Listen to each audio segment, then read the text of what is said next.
Hi, good morning everyone. My name is Bilal, and today I'm going to talk about workplace health and safety for staff of Abbas Kitchen.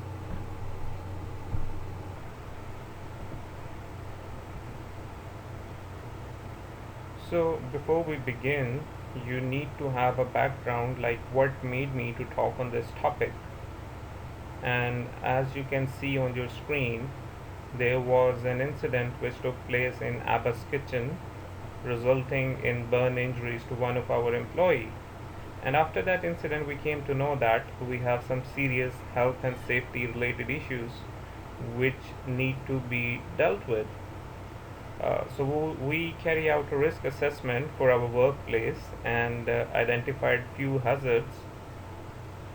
And according to those hazards, we develop certain controls to deal with them, which I am going to talk about in a moment. So in this next slide, we are discussing about the outcome of the risk assessment which was carried out. First, we need to understand what was the aim of that risk assessment.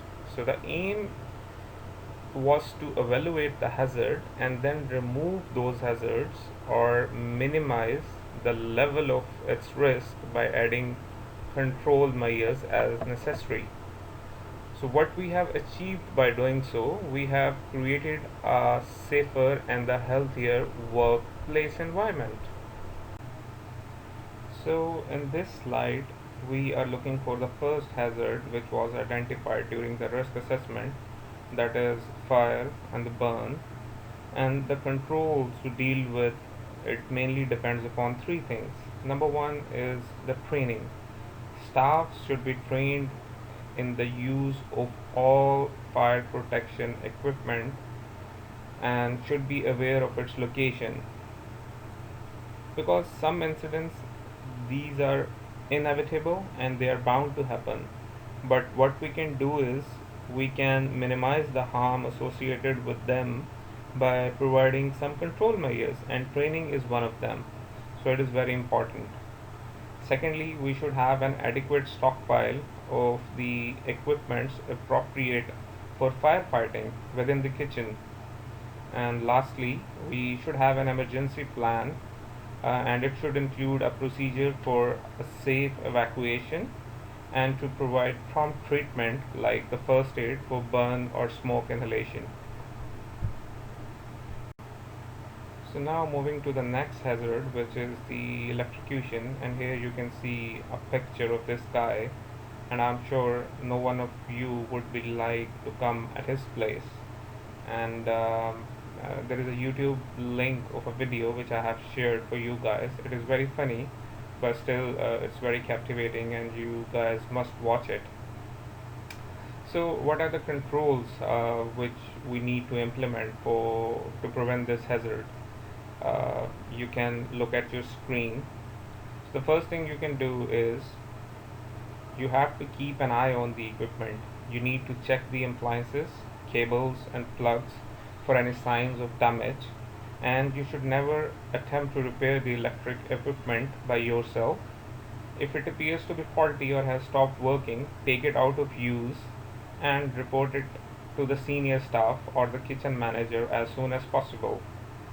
And when cleaning, at the end of the day, turn off all the electrical equipment, stoves and ovens before cleaning. Never clean them while they are on. And in the end, obviously training is very crucial and mandatory. If it is a complex electrical equipment, the organization will provide you with the appropriate training before you start using it. So the third hazard identified is the injuries with the sharp objects. And in the pictures in front of you, you can see heaps of the sharp objects. And this is one of the most common hazard. And according to a survey, 99% of the chefs says that they got themselves injured with knife while working in the kitchen. So this is very common thing to happen in the kitchen. So the controls which we need to implement is, again, number one would be the training for the safe work procedure, and using a correct knife for the task. There are heaps of knife and there are different knives for different tasks, and one should be aware of this.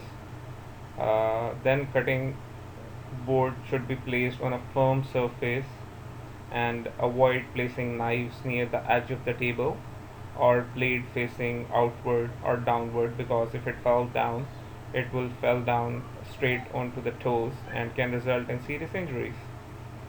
And then there should be an appropriate shelving or a knife box in which the sharps should be placed.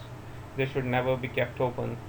And lastly, employees should wear protective clothing such as mesh gloves and aprons when they are handling sharps. Now coming down to the slips and trips, it is also one of the most common hazards in the kitchen, and there are two Simpsons picture in front of you. They might seem very funny, but you guys should take it seriously. Just see what is narrated on those pictures, that keep an eye out for tripping hazards before they floor you. And the other one says wipe up and avoid a slip up. It should be taken very seriously, otherwise it could result in very severe injuries, which could be even life threatening or can make you disabled. So what controls we need to implement to prevent these hazards is, we need to introduce a spill procedure that requires immediate cleanup of all spills followed by a dry mopping to ensure the surface is not left wet. And we should prevent grease, water, food stuff from lying on the floor. This should be done by installing splash guards and ensuring equipment is maintained to prevent leaks. And the hospital manager would have a role in applying all these controls, and install drains to prevent pooling of water and grease. And staff should also ensure that they are wearing appropriate footwears which are not slippery, and this would help them falling down and prevent slips and trips. And now we are going to discuss our last hazard identified during the risk assessment, which is the injuries due to the manual handling. And boy, it can hurt your back, and the pain is very severe. So the controls which we need to implement are training and provide guide for manual handling of heavy objects to the staff, use of mechanical aids such as trolleys, lifting device where possible, and also to ensure that wheels are kept free running and well maintained, because if they are stuck then it would be difficult to push the trolleys or the lifting aids. And when you are arranging shelf, do it frequently and use items and stock heavy items somewhere between the mid thigh and the shoulder height, so they are easy to carry and it won't cause much strain to your back.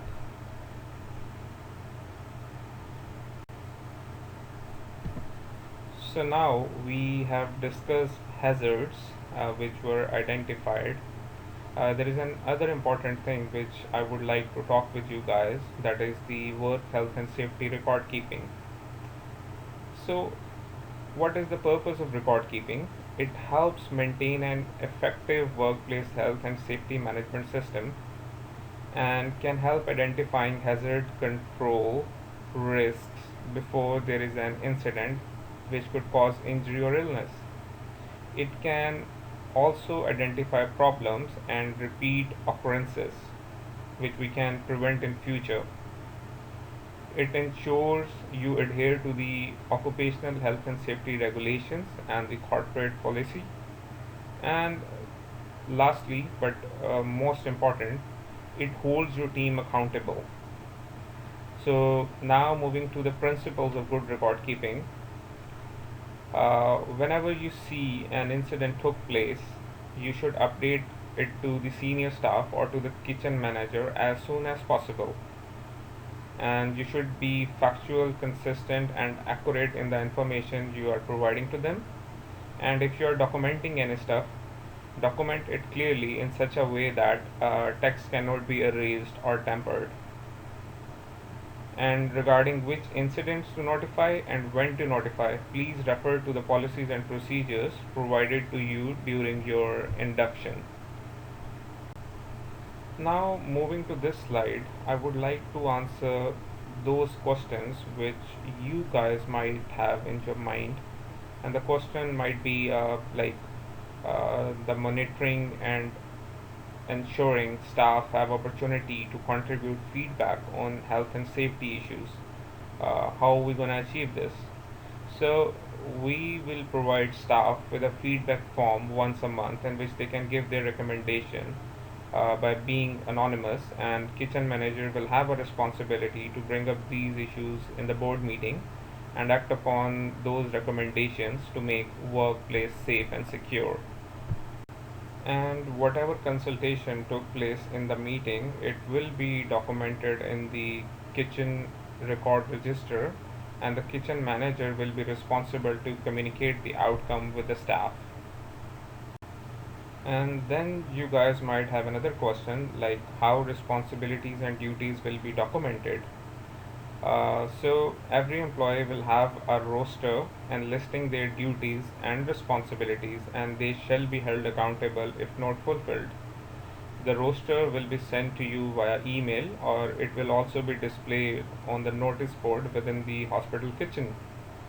And kitchen manager must be notified if any staff member needs to alter his or her working day, hours, duties, or responsibility. Like your manager should be kept on board if you are doing any changes with your roster. You should not do anything by yourself. So this next slide discuss about the PPE, which is the personalized protective equipments required for the role. And this includes you should wear a hat, an apron, gloves, and non-slip shoes. If you're wearing all this, then you are ready to rock and roll and you can start your work. And lastly, how WHS training program are to be identified, or how to ensure staff training requirements are addressed.